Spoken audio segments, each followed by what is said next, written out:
Hi Dave, here's the second one. Getting ready to do this. Thanks for being patient with me. Good to see you. So let's go ahead and get in on this one. I've got the reference up in front of me and I've got the drawing here. The drawing's quite nice on this one. The eyes could probably be dug out a little bit clearer inside the socket. Beautiful job on the nose. Some really nice, nice work overall. This one I think is a fair amount stronger than the last one. Not that the last one had that many issues, but it was just, just stuff to work on. We all have it. Some really cool hair shapes in here that you've done. I think you've done a good job designing the hair. And it sounds like not that big of a deal, but that's really quite a hard area. So first thing I'll do is set up my scaffolding. Again, the eye line, which I think you did pretty good on this one. The nose, and then as it wraps kind of around and down to find the ear, which you did great. So I'm just going to kind of reverse engineer your drawing here. Looking up at the photo, looking at your drawing, referring between the two. Just trying to get a good bead. Now this is like a pair of sunglasses, like a pair of those Oakley, or any kind of sunglasses you want to compare it to. So I'll go pretty heavy on the abstractions and rhythm lines and things of that sort when I'm doing this, so that you can see again how I use parts of the skull, parts of the abstraction, parts of the sorrow head, all of them kind of helping me.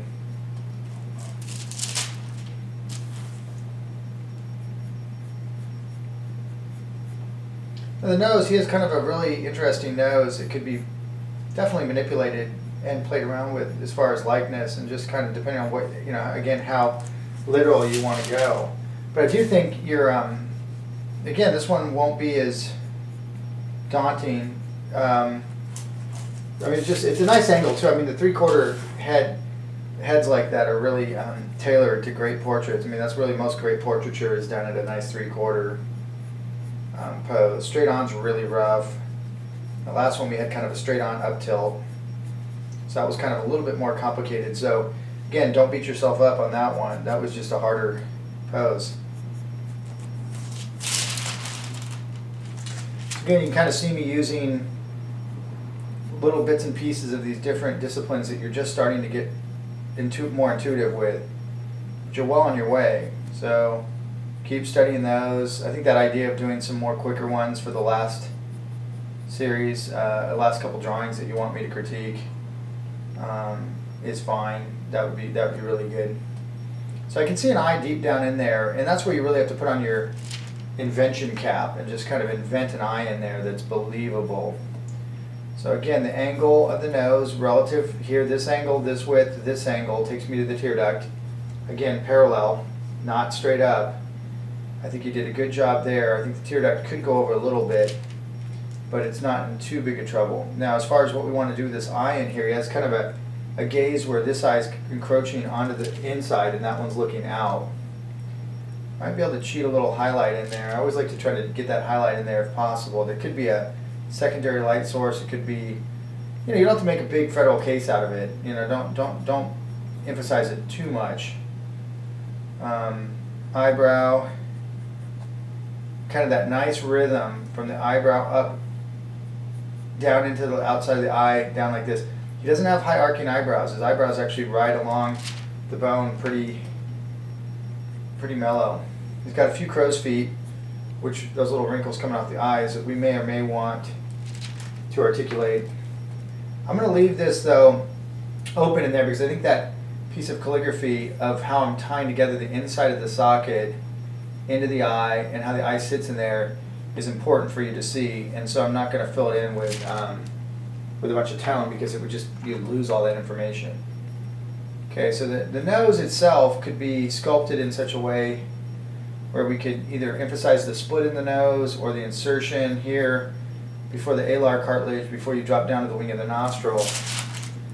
The way I've chiseled that out, again, it's very discreet and subtle in the actual image itself. So again, if I look at yours, not bad. And then I'm just adding some little rhythms and things like that. Now this rhythm from side to side with the brow ridge, I could use it almost to track that first wrinkle and just animate it a little bit around that. Remember, it's going to be softer on top, harder underneath. There's a little secondary one here. Again, hard on the bottom, and then just get up on that tip of the pencil and swirl a little bit. It's going to be very subtle, almost you know, it would take an educated eye to even recognize that, but we're trying to train recognized eyes, and whether or not the general public understands that, or our best friends, or our family members, or our mom or dad, that's kind of a moot point. We don't want to worry about that. What we're worried about is just doing the best we can to design really good-looking stuff for ourselves.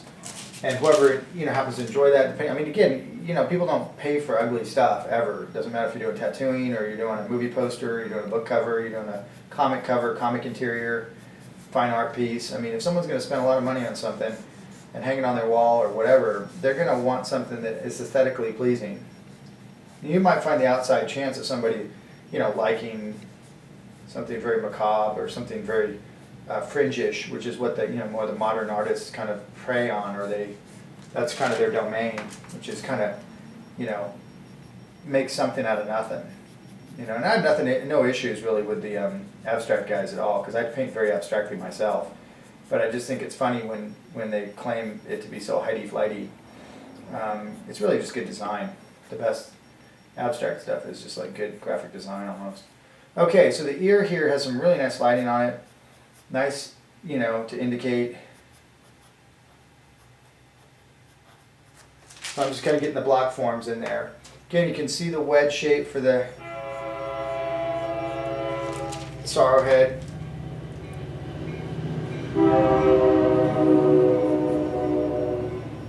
Get to witness the train as usual. They come through about every 15-20 minutes, so it's maddening on a 6-7 hour day of shooting, but at the same time, it's cheaper than going and renting a new studio just for shooting. So I just deal with it. That's okay. It's earthy. Okay, so as far as this beard, I mean, kind of, again, wrangling it, maybe bonsaiing it a little bit like a bonsai tree, and cutting little sections out of it and just kind of manipulating it in such a way where it feels really natural and relaxed. There's a nice cast shadow coming off the lower lip and nose probably onto it, which I don't think I see. I see a little bit of it in there with ears. It's okay.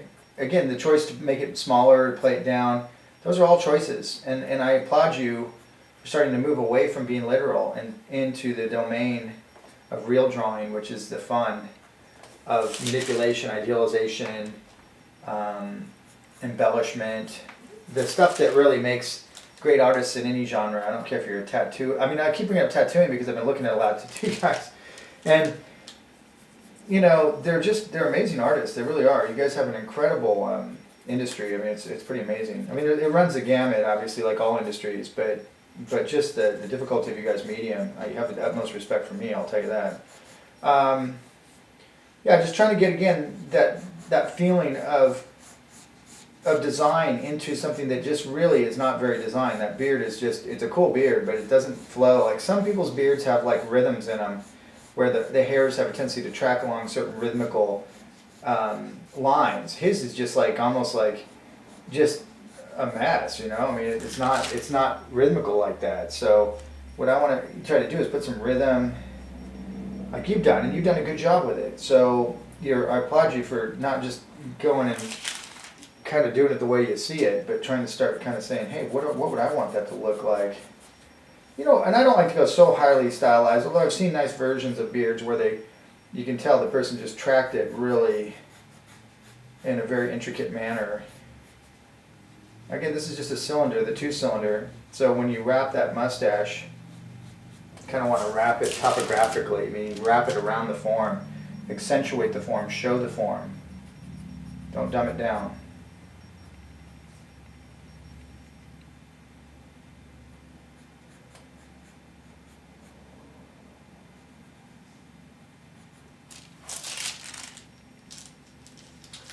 Okay, there's a little cast shadow from behind the ear onto the neck.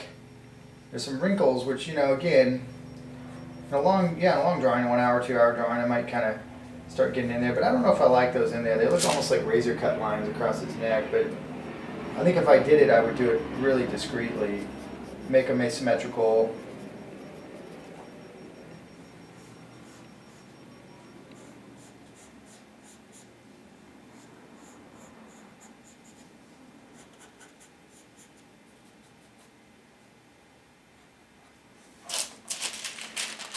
So as you look at this kind of descriptive tracing versus the underlying what you had, I mean, let's just flip that for a second.